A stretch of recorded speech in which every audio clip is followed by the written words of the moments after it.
Helicopter से उतरे और बैठ गए जमीन पर।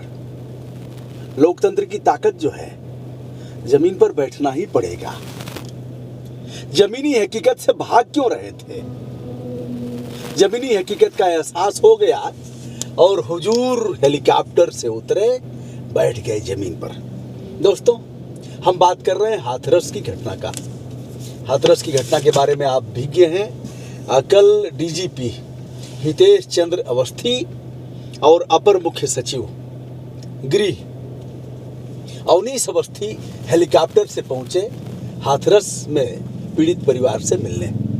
यह काम पहले ही कर दिया होता। पीड़ित परिवार ने अपना दुख दर्द बताया।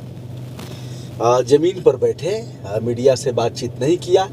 एसआईटी की जो जांच की गई उसके बारे में इन लोगों ने बताया कि हम संतुष्ट हैं उससे। वहाँ के पुलिस अधीक्षक सहित वहाँ के डिप्टी एसपी और अन्य 5 को निलंबित किया जा चुका है। इससे आप अवगत हैं। विक्रांत वीर सिंह वहाँ के आईपीएस अफसर थे, पुलिस अधीक्षक थे, और सीओ थे राम सबद, उनको भी निलंबित किया जा चुका है। अब बात हो रही है कि डीएम को भी निलंबित किया जाए, क्योंकि समान न्याय का जो सिद्धांत है उसको फॉलो करना चाहिए। समतुल्य कार्यवाही होनी चाहिए, क्योंकि डीएम के ऊपर काफ़ी आरोप लगे हैं। मीडिया के लोगों ने भी आरोप लगाया, सोशल मीडिया के लोगों ने आरोप लगाया। पीड़ित परिवार ने कहा कि बिटिया के अंतिम संस्कार में जिलाधिकारी की वजह से हम भाग नहीं ले पाए। उच्च न्यायालय की लखनऊ पीठ ने भी इसका संज्ञान धारण किया है और जवाब तलब किया है। 12 तारीख को अपर मुख्य सचिव और डीजीपी को कोर्ट में तलब किया है और कारण पूछा है। यह मौलिक अधिकार है कि ऐसे मामलों में पार्थिव शरीर पीड़ित परिवार को सुपुर्द किया जाए और अपने परंपरागत ढंग से वह उसका दाह संस्कार करेगा।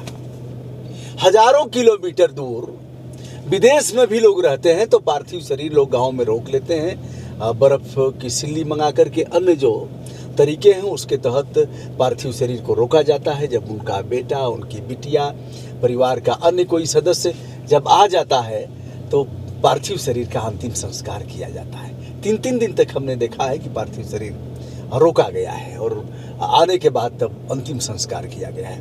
कौन सी ऐसी परिस्थितियां थी कि पीड़ित परिवार से अंतिम समय में भी नहीं देखने दिया?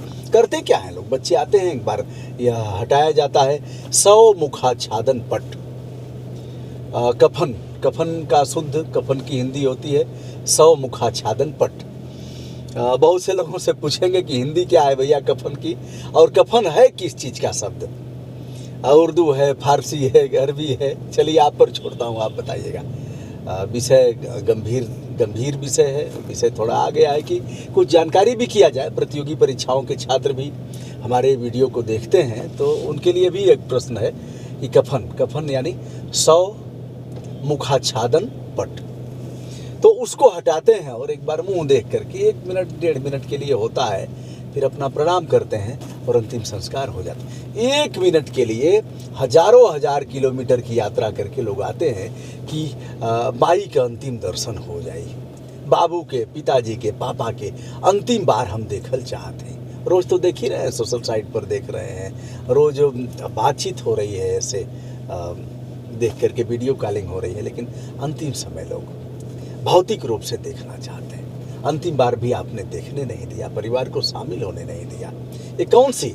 अब सवाल इस बात का है। चलिए, अब 11 सदस्यीय कमेटी जा रही है समाजवादी पार्टी की, जो पीड़ित परिवार से मिलेगी और जाकर के रिपोर्ट देगी राष्ट्रीय अध्यक्ष अखिलेश यादव को।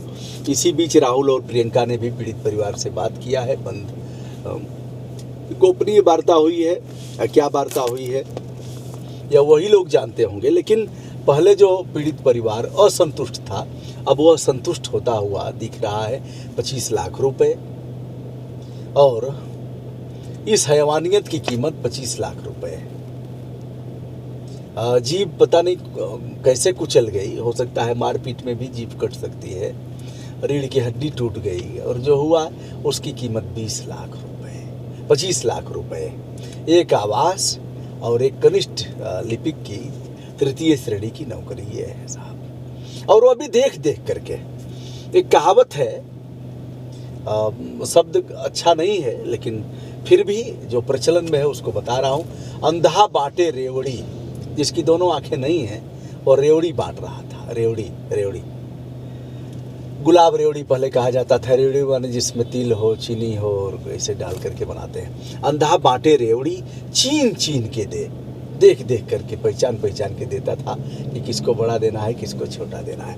ऐसे ही आज इन परिस्थितियों में भी है कि किसके साथ रेप हुआ है, किसके साथ अन्य उत्पीड़न घटनाएं हुई हैं, किसकी हत्या हुई है। ऐसे ही एक विवेक तिवारी हत्याकांड में उनकी पत्नी को भी मिली, जिया उल हक के मामले में, जो कुंडा में घटना हुई थी डिप्टी एसपी के, उसके मामले में, और अनेक लोग मारे गए, हैवानियत के शिकार हुए। उनके लिए कहीं 5 लाख, कहीं 2 लाख, कहीं कुछ भी नहीं। जो जितना चिल्लाएगा और जो मामला जितना हाईलाइट होगा उतना ही उसके लिए पारितोषिक सरकार देगी। मुख्यमंत्री योगी आदित्यनाथ जी ने इस विषय में कहा है कि हम ऐसी कार्रवाई करेंगे कि याद रखेंगे लोग। अब पता नहीं कौन सी कार्रवाई करेंगे, कैसे करेंगे, बताया नहीं जा सकता, लेकिन जो भी आप कार्रवाई करेंगे वह कानून के दायरे में होना चाहिए। हम लोग इस बात के पक्षधर हैं। और अमिताभ ठाकुर ने इस मामले में डीएम के ऊपर भी कार्यवाही करने की बात कहा है। डीएम प्रवीण कुमार लक्षकार, प्रवीण कुमार काफ़ी इस मामले में किरकिरी उनकी हुई है। उन्होंने कहा है कि समानता का अधिकार, जो न्याय के समानता का अधिकार है, उसके तहत डीएम पर कार्रवाई क्यों नहीं। डीएम पर भी कार्रवाई होनी चाहिए। जिले का मुखिया है, एसपी पर कर दिया, डिप्टी एसपी पर कर दिया, अन्य पुलिसकर्मियों पर कर दिया। देखिए भैया, सच बात तो यह है कि बलात्कार, रेप की घटनाओं को नहीं ना चाहेगा कि सीएम यह घटनाएं बढ़ें, क्योंकि उसकी किरकिरी होगी। आज सच बात यह है कि सबको अपनी कुर्सी दिखाई दे रही होगी, चाहे सीएम साहब हो, चाहे डीजीपी हो। डीजीपी साहब को भी दिख रहा होगा कि ऐसी घटनाएं बढ़ी तो हम होमगार्ड के डीजीपी बना दिए जाएंगे। जो 19 अवस्थी आज चहेते बने हैं, उनको भी दिख रहा होगा कि कल सीएम हमें कह देगा कि इस लायक नहीं हो, घटनाएं रुक नहीं रही हैं, चलो हटाओ, क्योंकि उसे अपनी कुर्सी चाहिए हर हालत में। ये नहीं हाउ चाहे जो हो, किरकिरी होगी तो बर्दाश्त नहीं करेंगे। दोस्तों, यह है लोकतंत्र में आम जनता की ताकत। हेलीकॉप्टर से उतार करके बैठा दिया जमीन पर। दोस्तों, आज के दिन इतना ही। पीड़ित परिवार के साथ हैं। ऐसी घटनाएं अभी जो आजमगढ़ में हुई है, बलरामपुर में हुई है, अभी पीड़िता का ऑपरेशन हुआ है, जो आजमगढ़ की घटना है। छोटी बेटी है, पता नहीं हैवान आ कहाँ से रहे हैं और मानेंगे कैसे। हम अपने आप को भी दोषी मानते हैं। दोषी इसलिए मानते हैं कि ऐसी घटनाएं अगर हमारे यहाँ होती हैं तो हम भी इसके लिए दोषी हैं। अग्रिम पंक्ति के लोग, हम क्या कर रहे हैं, हमने जागरूकता क्यों नहीं फैलाई। इसके बारे में और भी वीडियो में करूँगा, और जिस पर किसी ने नहीं कहा है वह बात बताऊँगा कि हैवानियत फैलने के मूल में क्या है और उसे रोकने की हमारी ड्यूटी कैसी है। सब मिलकर के हमने बढ़ाया है। एक आदमी कोई दोषी नहीं है। एक आदमी को कह दिया जाए सीएम दोषी है, अमुक दल है, किसके राज में सब नहीं हुआ है, सबके समय में हुआ है। लेकिन इस पर पर्दा डालना, किसी को जाने से रोकना, हम जाएंगे भैया तो हम प्यार बांटेंगे।